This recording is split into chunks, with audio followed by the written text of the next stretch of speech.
Le garçon pleurait tous les soirs après que la servante, Donna Maria, se soit couchée.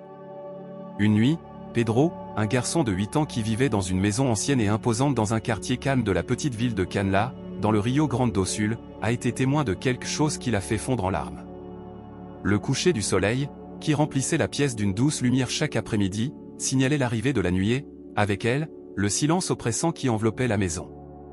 Même si la résidence était élégante à l'extérieur, il y avait un sentiment de tristesse qui semblait planer dans l'air. Pedro pleurait tous les soirs après le départ de Donna Maria. Personne ne pouvait comprendre la raison des larmes incessantes du garçon, à part lui-même. Luisa, la mère de Pedro, était une femme au grand cœur, mais elle était constamment dépassée. Entre ses multiples engagements et son inquiétude constante quant à la santé délicate de son mari, João Henrique, elle a à peine eu le temps de remarquer l'angoisse de son fils. João Henrique, quant à lui, était un homme réservé et sévère, qui ne montrait généralement pas d'affection. Il passait la plupart de son temps enfermé dans son bureau, un espace isolé auquel personne n'avait accès. Ce bureau était le refuge de João Henrique, où il s'isolait du monde et de sa famille. Malgré le manque d'interaction familiale, il y avait une règle intransigeante dans la maison, tout le monde devait s'asseoir à table pour le dîner. João Henrique occupait le bout de la table, Luisa était assise du côté opposé et Pedro était au milieu. Le repas fut un moment de silence absolu, aucun des trois n'osant briser le silence. Après le dîner, Donna Maria nettoya la table et aida Pedro à se changer et à se préparer à se coucher. Elle donna au garçon un tendre baiser sur le front, espérant qu'il passerait une bonne nuit de sommeil, mais ce geste affectueux semblait insuffisant pour calmer les inquiétudes qui hantaient Pedro. Le garçon pleurait tous les soirs après que la servante, Donna Maria, se soit couchée. Une nuit, Pedro, un garçon de 8 ans qui vivait dans une maison ancienne et imposante dans un quartier calme de la petite ville de Canla, dans le Rio Grande do Sul, a été témoin de quelque chose qui l'a fait fondre en larmes. Le coucher du soleil, qui remplissait la pièce d'une douce lumière chaque après-midi, signalait l'arrivée de la nuit, avec elle, le silence oppressant qui enveloppait la maison. Même si la résidence était élégante à l'extérieur, il y avait un sentiment de tristesse qui semblait planer dans l'air. Pedro pleurait tous les soirs après le départ de Donna Maria. Personne ne pouvait comprendre la raison des larmes incessantes du garçon, à part lui-même. Luisa, la mère de Pedro, était une femme au grand cœur, mais elle était constamment dépassée. Entre ses multiples engagements et son inquiétude constante quant à la santé délicate de son mari, João Henrique, elle a à peine eu le temps de remarquer l'angoisse de son fils. João Henrique, quant à lui, était un homme réservé et sévère, qui ne montrait généralement pas d'affection.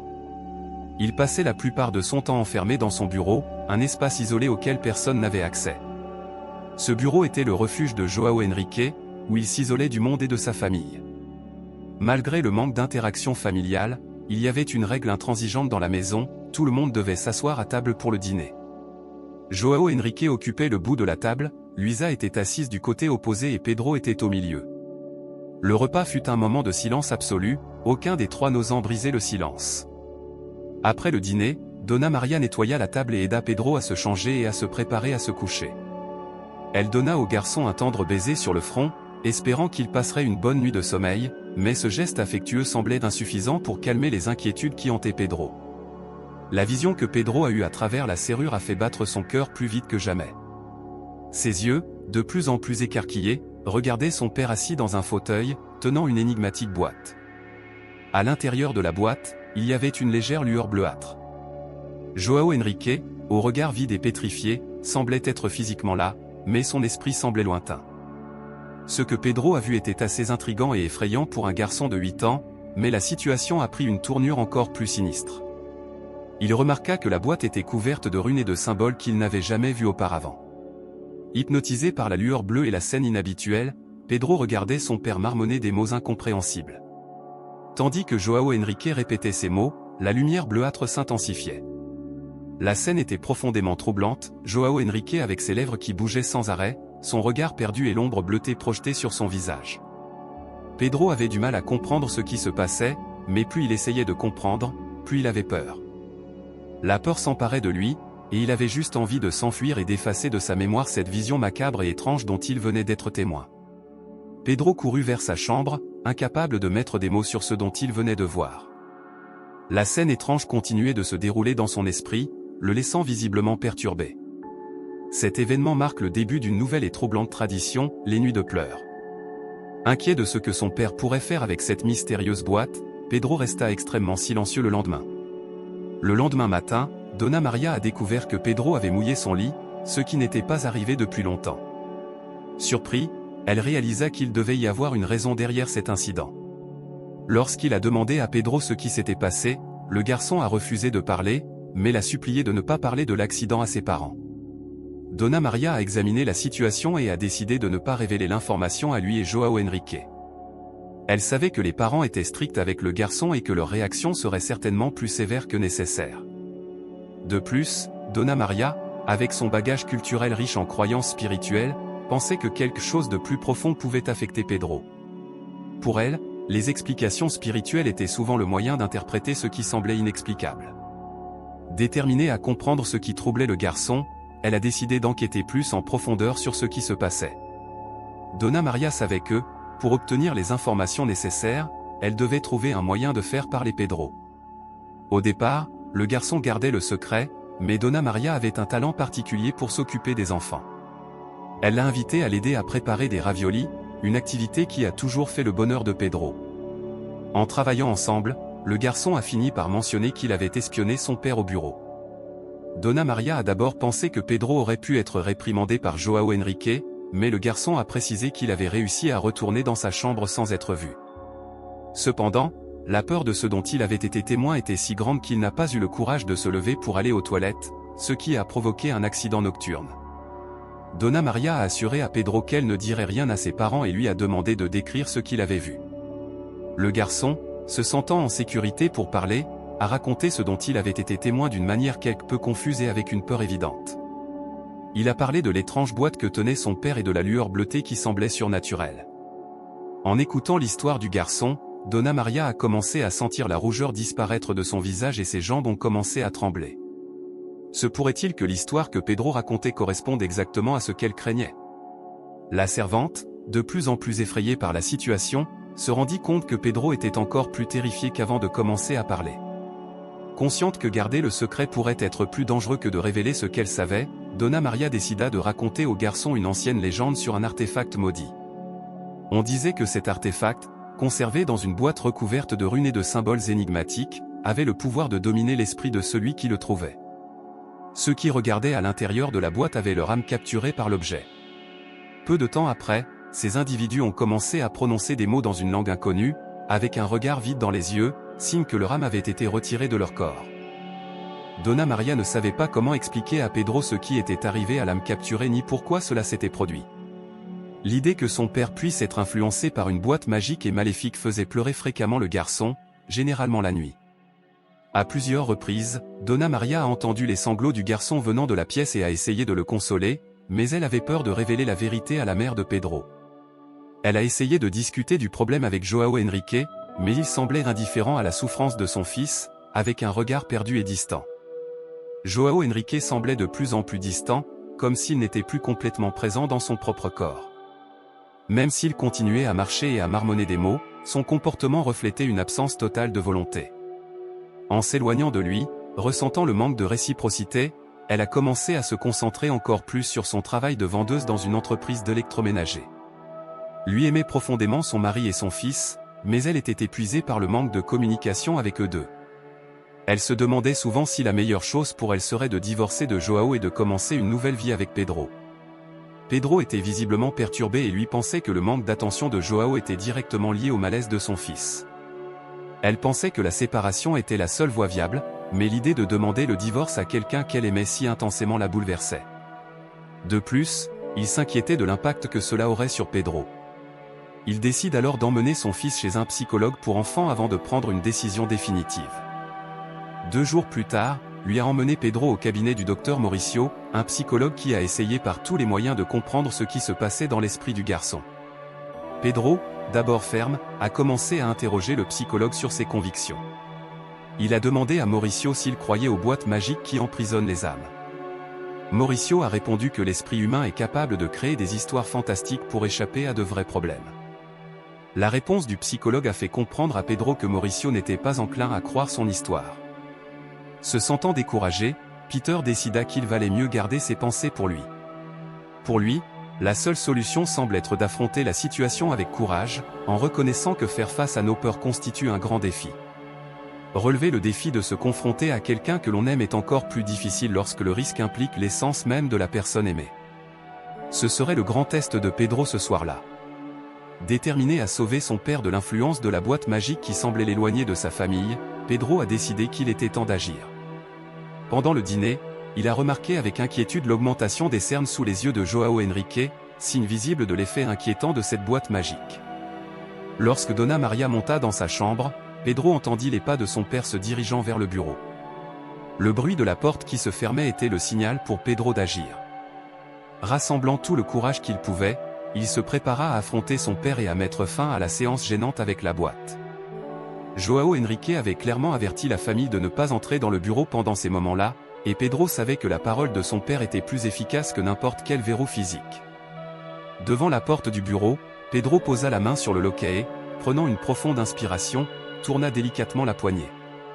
Lorsqu'il ouvrit la porte juste assez pour jeter un coup d'œil, il revit son père assis avec la boîte dans les mains.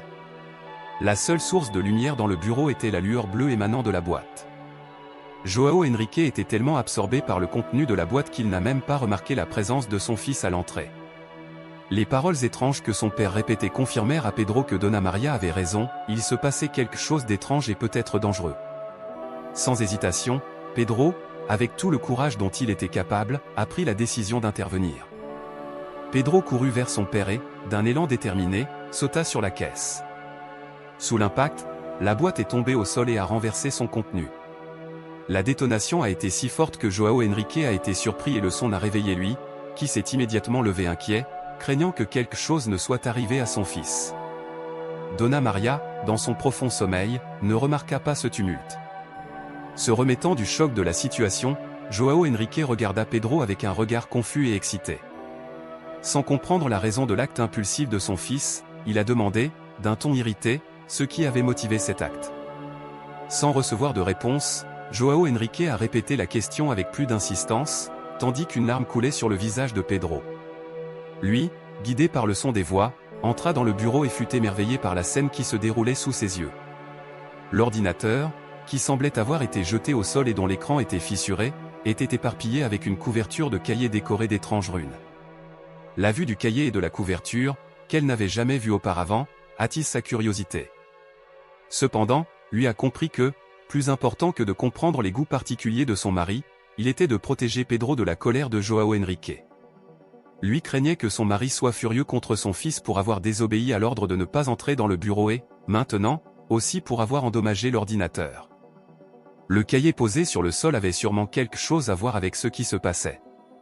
Lui a couru vers Pedro, mais, contrairement à ce à quoi elle s'attendait, João Henrique ne semblait pas en colère, son expression était triste.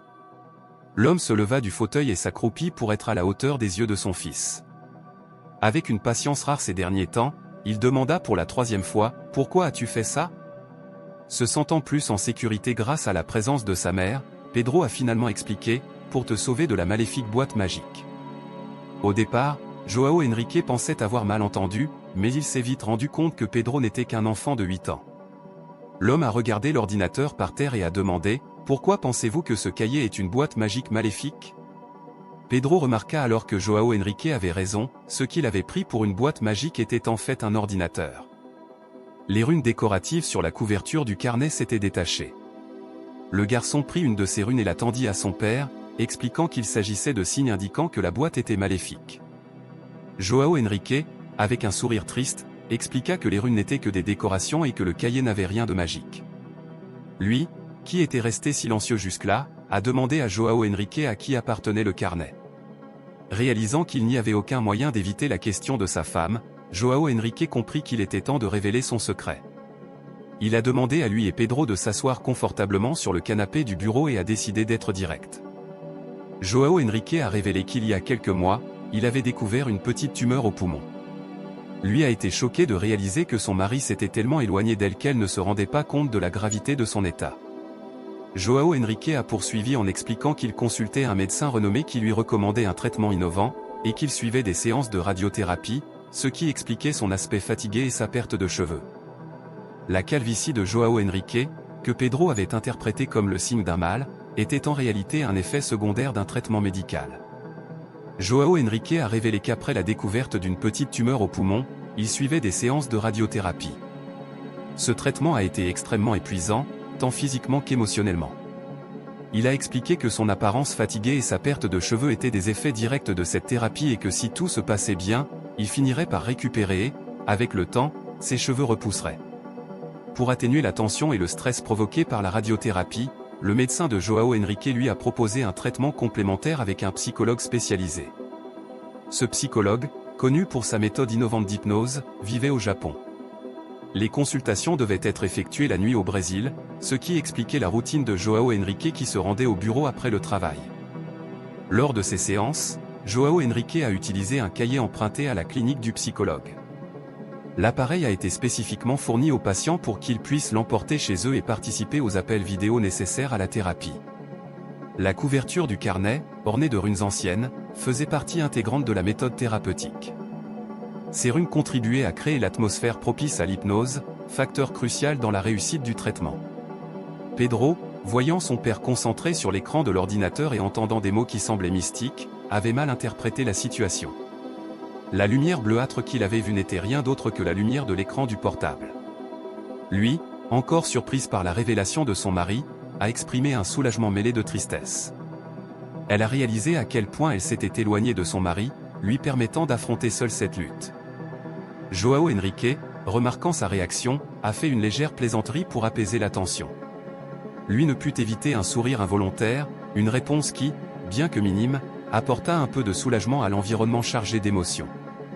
La vérité révélée, João Henrique et lui se sont assis sur le canapé du bureau, tandis que Pedro, toujours en train de traiter l'information, regardait ses parents. João Henrique a expliqué qu'un traitement psychologique était essentiel pour l'aider à se détendre et à gérer le stress. Il a souligné que le véritable objectif des mots et des runes était de créer un état d'esprit calme et non d'accomplir une sorte de rituel magique. Cette révélation a apporté une nouvelle perspective à Pedro, qui a désormais compris que la situation n'était pas aussi sombre qu'il l'avait imaginé. La peur qui le tourmentait depuis des semaines commençait à se dissiper, laissant la place à une compréhension plus profonde du combat de son père. La famille, désormais véritablement unie, a commencé à trouver un moyen de relever ensemble le défi que traversait João Henrique. Une fois le poids du secret levé, lui et João Henrique ont pu se reconnecter émotionnellement, et Pedro a également commencé à se sentir plus en sécurité et plus compris. La vérité avait le pouvoir de transformer les tensions et la peur en une nouvelle forme de soutien et de solidarité, permettant à la famille de se restructurer et de devenir plus forte face à l'adversité. João Henrique, en voyant l'état détruit du cahier sur le sol, a ressenti un mélange de soulagement et de tristesse. Pedro, nerveux et craintif, se tortillait sur le canapé, craignant une sévère réprimande pour avoir causé tant de dégâts. Cependant, au lieu d'un accès de colère, Pedro reçut un regard rempli de compréhension et de tristesse. João Henrique, d'un ton doux et empathique, a dit à son fils que la responsabilité de ce qui s'était passé n'était pas la sienne, mais la sienne. Il a admis qu'il avait commis une erreur en s'éloignant et en ne partageant pas avec sa famille la véritable nature du traitement auquel il était confronté. João Henrique a expliqué que, par peur et par honte, il avait choisi de garder secrètes ses souffrances. Il savait que cela avait créé une grande distance émotionnelle entre lui et sa famille. Le manque de communication a alimenté une atmosphère de mystère et de méfiance, ce qu'il regrette aujourd'hui profondément. Il a avoué que le traitement de radiothérapie s'avérait être une épreuve extrêmement difficile, tant physiquement qu'émotionnellement, et que le traitement psychologique l'aidait à gérer le stress et l'inconfort. Lui, en écoutant l'histoire de son mari, s'est rendu compte que sa séparation n'était pas due à un manque d'amour, mais à une incapacité à partager la douleur et la peur que le diagnostic avait provoqué. La souffrance de João Henrique n'était pas seulement physique, mais aussi mentale, et elle comprenait qu'il avait essayé d'y faire face seul pour épargner sa famille. Cette révélation fut un soulagement pour lui, qui comprit la véritable raison de l'apparente indifférence de João Henrique. Il décide alors que la séparation qu'il envisageait n'était plus la solution. Au lieu de cela, elle était prête à soutenir son mari et à relever ensemble les défis qui l'attendaient. L'étreinte entre père, mère et fils a été un moment de réconciliation et de profonde compréhension. La tension qui imprégnait la maison commença à se dissiper, remplacée par un sentiment renouvelé d'unité. Les larmes qui coulaient des yeux de João Henrique et de Pedro étaient les témoins de la douleur partagée et du soulagement d'une vérité révélée. Après s'être séparés de l'étreinte, toujours émus, João Henrique a demandé à son fils pourquoi il était sûr qu'il y avait quelque chose de magique dans la boîte. Pedro, toujours avec un léger tremblement dans la voix, fit promettre à son père de ne pas punir Dona Maria pour avoir mentionné les runes. Il avait découvert que la servante avait parlé de l'artefact magique, ce qui faisait croire à Pedro que son père était impliqué dans quelque chose de surnaturel. João Henrique, bien que sceptique quant aux convictions de Dona Maria, a compris l'impact que cela avait eu sur son fils et a reconnu la nécessité de clarifier toute la situation. Il a promis à son fils qu'il ne prendrait aucune mesure contre l'employé et a assuré qu'ils travailleraient ensemble pour surmonter les défis futurs, avec une nouvelle compréhension et solidarité. João Henrique, déterminé à honorer sa promesse envers Pedro, a décidé de ne prendre aucune mesure contre Dona Maria. Le lendemain, la femme de chambre fut surprise de retrouver la famille déjà réveillée et réunie à la table du petit déjeuner, entourée d'une atmosphère d'amitié et de bonheur. C'était une scène rare dans cette maison, marquée par un environnement harmonieux qu'on n'avait pas vu depuis longtemps. Les regards échangés entre lui et João Henrique étaient pleins de compréhension et d'affection, reflétant la nouvelle compréhension qu'ils avaient atteinte. Lui et João Henrique avaient convenu d'affronter la situation ensemble et, par conséquent, elle a décidé de l'accompagner chez le médecin cet après-midi. En arrivant sur place, João Henrique a expliqué au médecin l'incident du carnet et la destruction causée par Pedro, alarmé par les runes sur la couverture. Le médecin a écouté l'explication avec un sourire, promettant qu'un nouveau cahier serait acheté pour remplacer celui endommagé. Même s'il trouvait les convictions de Pedro un peu excentriques, le professionnel a maintenu une attitude positive. Cependant, l'optimisme initial a été ébranlé lorsque les résultats des tests ont montré que la tumeur du poumon de João Henrique n'avait pas diminué comme prévu. Le médecin a confirmé que la seule option viable était la chirurgie, qui devait être pratiquée le plus tôt possible. La nouvelle a été un coup dur pour le couple, qui tentait de se remettre d'une semaine remplie d'émotions intenses et de révélations douloureuses. De retour chez eux, lui et João Henrique ont décidé d'être transparents avec Pedro sur la nécessité d'une intervention chirurgicale. Ils se sont assis avec leur fils et lui ont expliqué la situation aussi clairement que possible. Le garçon, en entendant parler de la procédure imminente, a ressenti une profonde angoisse et un immense sentiment d'inquiétude. La peur de l'inconnu et l'incertitude quant à l'avenir l'ont envahi, le laissant visiblement perturbé. Le cœur lourd, Pedro a demandé à Dona Maria de partager sa douleur et ses inquiétudes. Il a parlé de l'opération imminente et de sa peur de perdre son père. Dona Maria, même si elle restait ferme dans ses convictions sur l'ordinateur maléfique, a consolé l'enfant avec des mots de soutien et d'encouragement. Elle lui a assuré que la seule façon d'affronter la peur était d'affronter la situation avec courage et confiance. L'empathie et le soutien de Dona Maria ont aidé Pedro à affronter cette nouvelle difficile et à préparer le terrain pour la prochaine étape, marquée par l'espoir et l'unité familiale. Pour aider João Henrique, la première tâche de Pedro fut de retrouver toutes les runes qui s'étaient détachées de la couverture du cahier et de les brûler. Sachant qu'il lui faudrait agir avec prudence, Pedro attendit que son père quitte la maison pour se rendre au bureau et récupérer les runes encore éparpillées sur le sol. Lorsque l'après-midi arriva, Pedro et Dona Maria se rendirent au bureau à la recherche des pièces restantes. Ensemble, ils ont réussi à localiser toutes les runes qui s'étaient détachées, mais ils étaient impatients de terminer ce qu'ils avaient commencé avant le retour de João Henrique. Lorsque João Henrique est arrivé au bureau, il a trouvé Pedro et Dona Maria impliqués dans la tâche de collecte des runes. Il se souvint de la promesse qu'il avait faite à son fils de ne pas se battre avec Dona Maria après avoir découvert qu'elle avait alimenté la peur de Pedro avec ses croyances concernant un rituel magique. Bien qu'il en ait discuté en privé avec la servante et souligné qu'il respectait ses convictions, João Henrique a clairement indiqué qu'il ne souhaitait pas que ses idées soient partagées avec Pedro. Il croyait qu'après cette conversation, le problème était résolu. En voyant ce qui se passait dans le bureau, João Henrique s'est rendu compte que la situation n'était pas exactement celle qu'il imaginait. Le fait que Dona Maria et Pedro étaient occupés avec les runes indiquait que la servante continuait d'influencer le garçon avec ses croyances. Le sentiment de frustration l'envahit et l'irritation face à la persistance des idées de Dona Maria devint évidente. João Henrique n'a pas pu se contenir et s'est exclamé d'une voix forte qu'il ne voulait plus de ce type de superstition chez lui.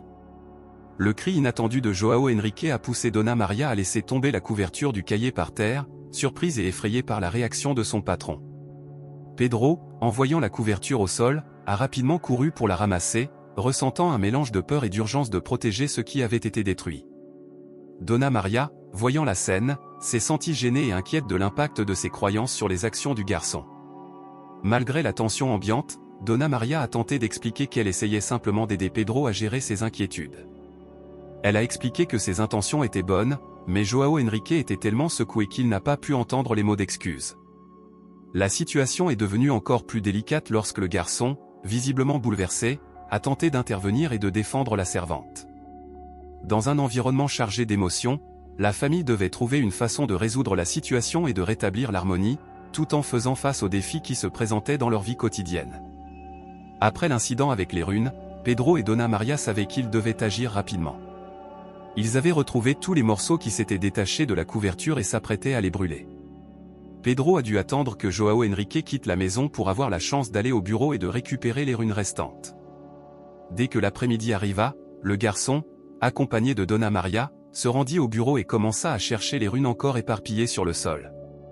La recherche fut méticuleuse et ils réussirent rapidement à rassembler toutes les runes restantes de la cape. Lorsque João Henrique arriva chez lui et trouva Pedro et Donna Maria impliqués dans cette tâche, il fut visiblement perturbé.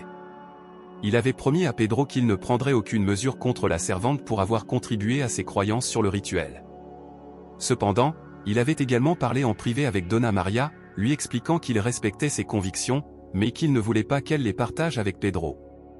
João Henrique croyait que la situation était résolue, mais lorsqu'il a vu ce qui se passait, il s'est rendu compte que les choses n'étaient pas aussi contrôlées qu'il l'imaginait. L'irritation s'empara de João Henrique lorsqu'il vit la suite du rituel de combustion des runes. Il était furieux contre Donna Maria et la confrontait, lui disant qu'il ne tolérerait pas les croyances dans sa maison. La femme, effrayée et en état de supplication, a tenté d'expliquer sa position. Elle s'est excusée et a fait valoir que ses actions visaient simplement à protéger João Henrique. Cependant, João Henrique était déterminé et a exigé que Donna Maria quitte la maison immédiatement, sans rien emporter d'autre que ses effets personnels. Donna Maria, le cœur lourd, se tourna vers Pedro, qui était en larmes et se croyait responsable de toute cette confusion. Avec un regard triste et résigné, Donna Maria dit au garçon de continuer à brûler les runes. Pedro, conscient de la gravité de la situation et de la conviction sincère de Donna Maria de la nécessité de détruire les runes, savait qu'il devait trouver une solution. Cependant, étant enfant, il était conscient qu'il ne devait pas affronter seul le feu. Désespéré, Pedro a cherché sa mère dès son arrivée à la maison et lui a raconté ce qui s'était passé. Lui, bien qu'attristé par le licenciement de Donna Maria, a compris les raisons de João Henrique, surtout compte tenu de la situation difficile dans laquelle il se trouvait. Elle savait que son mari avait seulement demandé que la servante n'influence pas Pedro avec ses convictions, et que le licenciement était une mesure qu'il considérait nécessaire pour maintenir l'ordre dans la maison. Lui a essayé de consoler Pedro, affligé et coupable de la tournure des événements, en lui assurant que la situation était hors de son contrôle et que tout irait bien avec le temps. Il était essentiel que les runes soient brûlées avant l'opération de João Henrique. Lui a essayé d'expliquer à Pedro que brûler une décoration de couverture de cahier ne guérirait pas son père, ce qui permettrait réellement la guérison, c'était la compétence du médecin qui pratiquerait l'opération. Cependant, Pedro était déterminé à faire quelque chose pour aider son père. Pour lui, brûler les runes était la seule action concrète qu'il pouvait entreprendre. Les larmes aux yeux, il a insisté sur le fait qu'il fallait suivre le rituel suggéré par Donna Maria pour sentir qu'il contribuait au rétablissement de João Henrique. Même si lui était consciente de l'efficacité du traitement médical, elle comprenait le besoin émotionnel de Pedro. Pour éviter une confrontation avec João Henrique et en même temps soutenir son fils, elle a décidé qu'ils accompliraient le rituel, mais uniquement en l'absence de son mari. Le lendemain matin, João Henrique est parti résoudre certains problèmes, ce qui a donné à lui et Pedro l'occasion idéale de procéder à l'incinération des runes. La tâche a été accomplie avec précision et les décorations ont brûlé rapidement.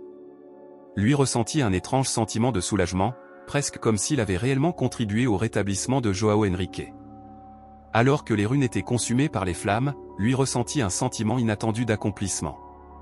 Même si elle ne l'admettrait jamais ouvertement, c'était comme si le fait de brûler les runes avait un effet psychologique positif, offrant un sentiment de contrôle et de détermination au milieu de la situation déchirante à laquelle ils étaient confrontés. Ce sentiment d'efficacité, même s'il est symbolique, a apporté un léger réconfort à lui, bouleversé par la situation de son mari. Lui a promis à Pedro que, dès que João Henrique se rétablirait et sortirait de l'hôpital, elle essaierait de le convaincre de réembaucher Donna Maria. En attendant, elle continuerait à payer le salaire de l'employé, garantissant ainsi que Donna Maria ne rencontrerait pas de difficultés financières lors de la recherche d'un nouvel emploi. Cette décision reflétait la compassion de lui et son désir de corriger la situation du mieux qu'il pouvait, même face à l'adversité. Une fois le rituel terminé et l'opération chirurgicale approchant, lui sentit qu'elle avait rempli son rôle dans le processus de guérison, offrant un certain soulagement à Pedro et un sentiment de fermeture temporaire pour elle-même. L'espoir que João Henrique sortirait bien de l'opération et la promesse de revenir sur la décision concernant Dona Maria ont apporté une lueur d'espoir au milieu du nuage d'incertitude qui planait sur la famille. Lui était déterminé à relever les défis à venir avec courage et empathie, soutenant son fils et son mari pendant cette période difficile. Lui savait que tenter de revenir sur la décision concernant Dona Maria serait un défi, compte tenu de la fermeté de João Henrique dans sa décision. Cependant, elle pensait que cela valait la peine d'essayer, même si les chances de succès étaient faibles. L'opération de João Henrique était prévue pour la semaine suivante et lui allait vivre une attente pénible pendant le déroulement de l'intervention. Après d'interminables heures d'incertitude et d'anticipation, le moment que lui avait redouté et attendu avec impatience est enfin arrivé. Lorsque le médecin s'est approché de lui, son cœur a raté un battement. Pendant ces secondes, elle craignait le pire, imaginant que la nouvelle pourrait être dévastatrice. Cependant, les paroles du médecin étaient comme un baume pour son cœur agité. L'opération a été un grand succès et João Henrique se remettait bien de l'opération. Lui a été informé que dans quelques heures, il se réveillerait de l'anesthésie et que la tumeur avait été complètement retirée. Le médecin a expliqué que, de manière surprenante, la tumeur avait considérablement rétréci avant l'opération. Cette réduction inattendue a été un facteur crucial dans le succès de l'opération, rendant la procédure moins risquée et plus gérable que prévu. Même si le médecin n'a pas pu expliquer la raison de cette réduction, il a reconnu qu'il s'agissait d'un soulagement considérable, rendant le rétablissement de João Henrique beaucoup plus prometteur. Cette nouvelle a apporté un profond soulagement à lui, qui a commencé à réfléchir au processus qu'il avait vécu avec Pedro. Elle ne croyait toujours pas aux affirmations de Dona Maria selon lesquelles les runes étaient un artefact maléfique, mais commençait à considérer que les bonnes intentions et les efforts de Pedro et Dona Maria auraient pu contribuer à un résultat positif. Même si la croyance en l'efficacité des runes semblait encore peu probable à lui, la coïncidence entre la combustion des runes et l'amélioration inattendue de João Henrique ne pouvait être ignorée. Une fois l'opération réussie et la tumeur retirée, lui ressentit une vague d'espoir et de soulagement. L'idée que quelque chose d'aussi simple que brûler des runes aurait pu avoir un effet positif, ne serait-ce que comme un geste symbolique, offrait un réconfort inattendu. Lui était déterminé à soutenir João Henrique dans son rétablissement et à tenir sa promesse d'essayer de revenir sur la décision concernant Dona Maria, en espérant que cela puisse apporter un peu de normalité et de paix à sa famille après une période aussi tumultueuse. L'opération était prévue pour la semaine suivante, et malgré l'anxiété et la peur qui pesaient sur elle, lui a trouvé un peu de réconfort dans un petit espoir. Je savais que ce serait un défi de revenir sur la décision de João Henrique concernant Dona Maria, mais j'étais prêt à essayer. Lorsque le moment de l'opération est finalement arrivé, lui a passé des heures interminables dans la salle d'attente de l'hôpital, son cœur battant à chaque seconde qui passait. Lorsque le médecin est apparu, lui a senti une boule dans sa gorge, imaginant le pire. Cependant, en entendant les premiers mots du médecin, un profond soulagement l'envahit. L'opération a été un succès absolu. João Henrique se remettait et allait bientôt se réveiller de l'anesthésie. Le médecin a révélé que, contre toute attente, la tumeur avait considérablement diminué avant l'intervention chirurgicale. Ce phénomène n'avait pas d'explication claire, mais il s'agissait d'une évolution remarquable qui offrait de bien plus grandes chances de guérison à João Henrique. Lui était perplexe face à cette révélation, mais la nouvelle a apporté une vague d'optimisme. Le médecin, habituellement prudent, a admis que la petite taille de la tumeur rendait l'intervention beaucoup plus gérable. Les perspectives étaient désormais bien meilleures que prévu initialement. À ce moment-là, lui ne pouvait s'empêcher de se souvenir du rituel de brûler les runes et de la bonne volonté de Dona Maria. Même s'il ne croyait pas pleinement que les runes étaient un artefact maléfique, lui se demandait si l'intention positive et le désir d'aider auraient pu, d'une manière ou d'une autre, influencer le résultat favorable. Lorsque João Henrique s'est enfin réveillé, la différence était remarquable. Non seulement ses poumons étaient en meilleure forme, mais son esprit semblait renouvelé. La procédure et la réduction de la tumeur ont eu un impact positif inattendu sur son humeur et son bien-être général. Il a commencé à se rétablir rapidement, effectuant avec détermination des exercices de rééducation. En seulement 2 semaines, João Henrique était prêt à rentrer chez lui, reflet visible de son rétablissement. Dès son retour chez lui, João Henrique cherchait lui avec une nouvelle détermination. Il a exprimé son désir de retrouver Donna Maria pour s'excuser d'avoir été si impoli et lui proposer de reprendre son travail si elle souhaitait revenir.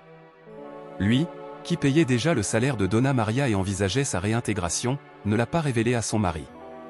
Le lendemain, lui s'est rendu chez Donna Maria, mais a trouvé une adresse incorrecte. Lorsqu'elle frappa à la porte d'une autre maison, une dame sympathique l'accueillit et, voyant sa confusion, lui demanda si elle cherchait Donna Maria. Lui, toujours confus, a répondu oui et la dame l'a aidé à trouver la bonne maison. Lui fut étonné par les informations reçues de la gentille dame. La femme a expliqué qu'au cours des dernières années, les gens venaient souvent dans cette rue à la recherche du numéro 39, qui en fait n'existait pas. Ils étaient dirigés vers cette maison pour une raison inconnue et, invariablement, ils finissaient par frapper à la porte, à la recherche de Donna Maria. La dame a invité lui à venir prendre un café, tout en partageant ce qu'elle savait sur les visiteurs. Avec une tasse de café à la main, la dame a révélé qu'en fait 5 personnes différentes avaient recherché Donna Maria ces derniers temps. Chacun a déclaré que la femme avait joué un rôle crucial dans la résolution de problèmes importants dans leur vie. C'était comme si Donna Maria avait une capacité particulière à aider les gens, à résoudre leurs problèmes, puis à partir, laissant les clients la chercher à la mauvaise adresse lorsqu'ils estimaient qu'elle avait besoin de plus d'aide. Lui écoutait attentivement, surpris par la description presque mystique qu'il entendait. L'idée que Donna Maria puisse être une figure presque angélique, une sorte de guérisseuse qui traversait la vie des gens et les aidait à résoudre leurs problèmes avant de disparaître, semblait surréaliste. Cette vision a amené lui à se demander si Donna Maria avait vraiment un don spécial ou s'il y avait un mystère qui n'avait pas encore été résolu autour d'elle. En réfléchissant à ces révélations, lui s'est rendu compte que la banque avait restitué l'argent qu'il avait déposé pour Donna Maria sur son compte. La servante n'avait rien gardé qui ne lui appartint pas, ce qui paraissait encore plus étrange compte tenu du contexte. Ce retour, combiné à la découverte de la dame, a soulevé des questions sur la véritable nature des runes et sur la question de savoir si quelque chose de mal y était réellement associé. Même si lui continuait à avoir des doutes, ce qui lui importait le plus était que sa famille soit désormais heureuse et en convalescence. Pedro semblait avoir accepté le départ de Donna Maria et la vie revenait peu à peu à la normale. Malgré cela, lui ne pouvait s'empêcher de penser au mystère qui entourait Donna Maria et les runes. Elle n'obtiendrait peut-être jamais toutes les réponses, mais la certitude que sa famille était en paix et en bonne santé était ce qui comptait vraiment pour elle. L'histoire de Pedro et de sa famille est devenue un hommage à la force et à la résilience humaine, mettant en valeur la capacité d'aimer inconditionnellement et d'affronter les plus grands défis avec courage. Ce récit démontre que, malgré l'adversité, l'amour et l'unité familiale sont des forces puissantes qui ont le potentiel de guérir et de transformer des vies d'une manière qui semble souvent inimaginable. Même au milieu des tempêtes et des défis de la vie, la foi et l'espoir émergent comme les clés d'un avenir meilleur, révélant la véritable magie qui réside dans la gentillesse, la compassion et la force des liens humains. Le temps a passé depuis le rétablissement de João Henrique et la famille a continué à s'interroger sur le sort énigmatique de Donna Maria. Son absence laissait planer un mystère qui, malgré les réponses trouvées, planait encore dans toutes les têtes. C'était comme si sa seule présence avait été une énigme dont la résolution semblait hors de portée, mais qui apportait également un sentiment de clôture et de paix. Un jour, après une promenade paisible, Pedro et lui ont trouvé sur la porte de leur maison une enveloppe sans adresse de retour. L'enveloppe, simple à l'extérieur, contenait une lettre écrite avec une écriture élégante et démodée. Le message, plein de gratitude et de sagesse, a commencé par une salutation chaleureuse. « Cher Pedro, lui et João Henrique, je sais que mon départ brutal a laissé de nombreuses questions sans réponse. » Dans la lettre, Donna Maria exprime sa gratitude pour l'affection et la confiance que la famille lui a témoigné. Elle a reconnu la force et l'amour incroyable que possédait chaque membre de la famille, un amour qui avait contribué à surmonter les difficultés et à garder la famille unie et heureuse. Donna Maria a expliqué que sa mission était d'aider ceux qui étaient dans le besoin et qu'une fois qu'elle sentait que son travail était terminé, il était temps de partir pour aider d'autres personnes dans le besoin. Même si la lettre n'a pas fourni toutes les réponses, elle a apporté un sentiment de clôture et de compréhension. Lui et Pedro ont lu ces mots avec un mélange de tristesse et de gratitude, reconnaissant que Donna Maria avait joué un rôle crucial dans leur vie. Le dernier message de Donna Maria leur a rappelé que, même face à l'inconnu, la gentillesse et la compassion ont le pouvoir de faire la différence, et que la vraie valeur réside dans la capacité d'avancer avec amour et espérance. La lettre de Donna Maria, avec ses paroles pleines de sagesse et d'affection, a profondément touché le cœur de Pedro, lui et João Henrique. Dans son dernier message, elle a déclaré « Ne vous inquiétez pas pour moi, je suis là où je dois être, j'aide d'autres familles à trouver leur chemin, tout comme je l'ai fait pour vous. Ne cessez jamais de croire au pouvoir de l'amour et de la compassion. Rappelez-vous toujours que la véritable magie réside dans les liens que nous construisons et dans la force que nous trouvons les uns chez les autres. Ces paroles, qui résonnaient avec sincérité et profondeur, ont fait monter les larmes aux yeux de tous. Donna Maria, avec sa présence énigmatique et bienveillante, avait été comme un ange dans leur vie, apportant lumière et espoir dans les moments les plus sombres. La certitude qu'elle continuerait à répandre sa magie, même loin d'eux, apportait un immense réconfort à la famille, qui se sentait désormais plus connectée et reconnaissante pour tout ce qui s'était passé. Lui, en lisant la lettre, a compris que Donna Maria n'était pas seulement une employée, mais quelqu'un qui avait laissé une marque indélébile dans leur vie. Son influence s'est manifestée non seulement dans l'aide pratique qu'elle a apportée, mais aussi dans la manière dont elle a enseigné à sa famille à valoriser le pouvoir de l'amour et de l'unité. Le fait de savoir qu'elle continuerait à faire le bien ailleurs a apporté un sentiment de paix et de clôture. Le cœur plein de gratitude et de compréhension, Pedro et sa famille ont avancé avec la certitude que la gentillesse de Donna Maria avait rempli sa mission, mais aussi avec la conviction que l'amour et la compassion sont des forces qui perdurent au-delà des apparences. Ils ont appris à valoriser les moments simples et la force des liens familiaux, en gardant vivant le souvenir et l'impact positif que Donna Maria a eu sur leur vie. Si vous aussi avez été touché par cette histoire, la chaîne Historia Immersive vous remercie profondément pour votre entreprise. N'oubliez pas d'aimer la vidéo, de vous abonner à la chaîne et de partager ce que vous avez pensé de l'histoire dans les commentaires. Votre participation est très importante pour nous. Au suivant.